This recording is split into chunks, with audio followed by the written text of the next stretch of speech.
Pagkatapos nga ng nagdaang bagyo ay nakapaglinis din, naikabit ang bagong digital clock, nakapag-photoshoot nitong aking mga bandana crochet, at nakapagkantahan pa kasama si Via.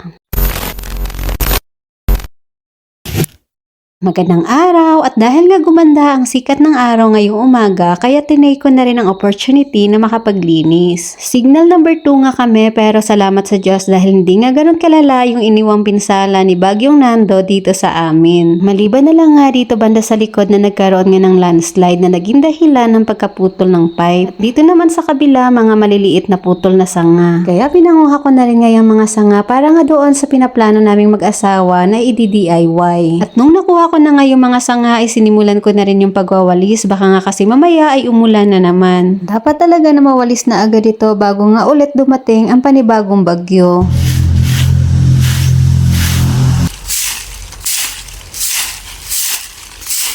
Maya-maya nga ito the rescue naman itong aking mag-ama dahil nga unti-unti na ulit dumidilim ang paligid. Kapag ganito nga gustong tumulong ni Via kahit na medyo magulo, hinahayaan na lang namin siya. Pagkatapos nga ng aming paglilinis ay ganito na ang naging resulta. Ang aliwalas talaga sa mata kapag malinis. Dumating na rin nga itong digital clock na inaantay namin para nga sa aming church. Dahil nga nasira na rin yung aming clock kaya naghanap nga kami ng ganitong klase. Napakaganda neto dahil nga maliban sa disaksak ay meron din siyang battery.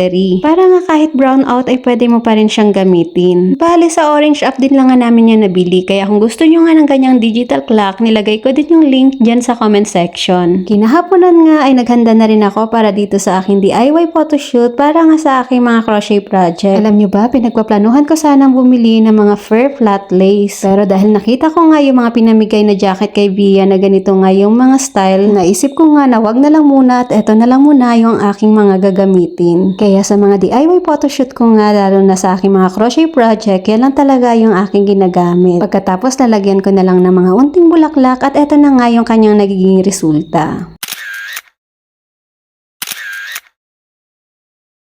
Kahit pa paano ngay, nasasatisfy na rin yung mata ko dyan. Pero syempre, kailangan pa rin talaga ng improvement. May prayer meeting din nga kami ngayon, pero dahil wala pa ngayong kapatiran, ay nagkantahan muna kami ni Via.